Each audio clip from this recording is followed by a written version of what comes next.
आपने ये मशहूर भजन तो जरूर सुना होगा, समय को भरोसो कोनी कब पलटी मार जावे। आज के समय ये भजन दिल्ली विधानसभा के अध्यक्ष विजेंद्र गुप्ता पर बिल्कुल सटीक बैठता है। कैसे? इसे अच्छे से समझने के लिए हमें फ्लैशबैक में चलना होगा।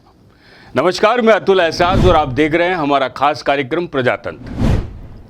आइए फ्लैशबैक में चलते हैं। साल था 2015। आम आदमी पार्टी ने राजधानी दिल्ली के विधानसभा चुनाव में बड़ी जीत दर्ज कराते हुए 70 में से 67 सीटें अपने नाम की थी। बाकी की 3 सीटें भारतीय जनता पार्टी ने अपने नाम की थी। उस समय दिल्ली विधानसभा का माहौल काफी गरमाया हुआ था। आम आदमी पार्टी और भाजपा के बीच का टकराव अपने चरम पर था।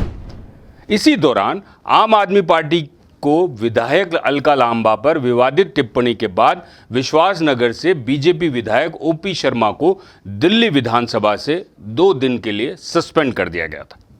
सदन में बहस तू में वाद विवाद, हंगामा, शायरी, कविता, भजन कीर्तन ये सब चलता रहता है और इन दिनों राजस्थान में आप ये सब देख ही रहे हैं। खैर, वापस दिल्ली विधानसभा चलते हैं। भाजपा विधायक ओपी शर्मा को दिल्ली विधानसभा से सस्पेंड किए जाने के मुद्दे पर सदन में जमकर हंगामा हुआ। सत्ता में आम आदमी पार्टी काबिज थी, लिहाजा उस समय के स्पीकर रामनिवास गोयल ने भाजपा विधायक विजेंद्र गुप्ता को सदन से बाहर जाने को कहा तो उन्होंने मना कर दिया। जैसा कि अक्सर होता है और होता आया भी है कि जब विधायक को सदन से बाहर जाने के लिए कहा जाता है तो विधायक द्वारा मना ही किया जाता है। यही विजेंद्र गुप्ता ने भी किया।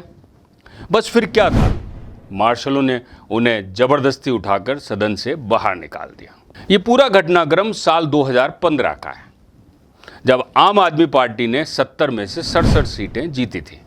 वहीं भाजपा की 3 सीटें जीतने वाले विधायकों में से थे विश्वासनगर से ओम प्रकाश शर्मा, जिन्हें सदन से सस्पेंड किया गया था। दूसरे थे रोहिणी से विजेंद्र कुमार, जिन्हें मार्शल ने जबरदस्ती सदन से बाहर निकाला था।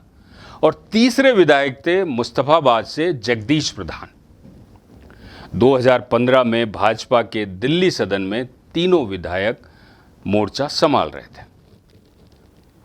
इसके बाद 2020 में भी दिल्ली की सत्ता पर आम आदमी पार्टी काबिज हुई, लेकिन इस बार सीटें थोड़ी सी कम हो गई थी आम आदमी पार्टी की। आपको 5 सीटों का नुकसान हुआ था और ये 5 सीटें भाजपा के खाते में चली गई थी, जिससे भाजपा का आंकड़ा पिछली बार के 3 से बढ़कर 8 पहुंच गया था और 62 सीटों के साथ सत्ता में आप पार्टी आई थी। ये बताने की जरूरत नहीं कि कांग्रेस इस बार भी शून्य पर रही, यानी 2015 के मुकाबले सीटों की संख्या में कोई परिवर्तन नहीं, मानो शांत स्थिर चित्त के साथ राजनीतिक वनवास पर है। अब आप देखिए, 3 बार शीला दीक्षित ने दिल्ली की मुख्यमंत्री के रूप में कमान संभाली। दिल्ली में विकास की कई नए आयाम स्थापित किए, विकास को गति दी। उनके द्वारा किए गए काम को जनता आज भी मानती है।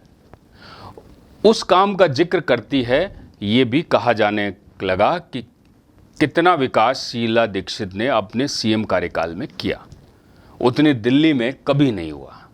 लेकिन समय का पहिया ऐसा घुमा कि कांग्रेस के साथ शून्य ऐसे जुड़ गया मानो किसी ने दोनों को फेविकोल से मजबूत जोड़ के साथ चिपका दिया।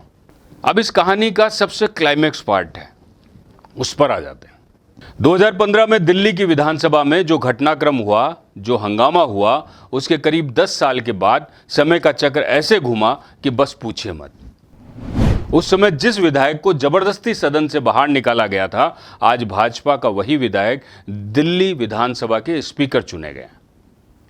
ये वही विधायक हैं जिन्हें अक्सर सदन की क्लास से बाहर निकाला गया और आज सदन में जिन्हें एक तरह से विधायकों का मॉनिटर बना दिया गया।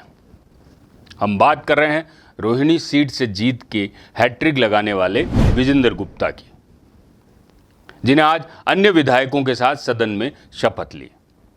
विजेंद्र गुप्ता विधानसभा अध्यक्ष चुने जा चुके हैं। इसके आगे शायद ही और कुछ कहने और बताने की जरूरत होगी।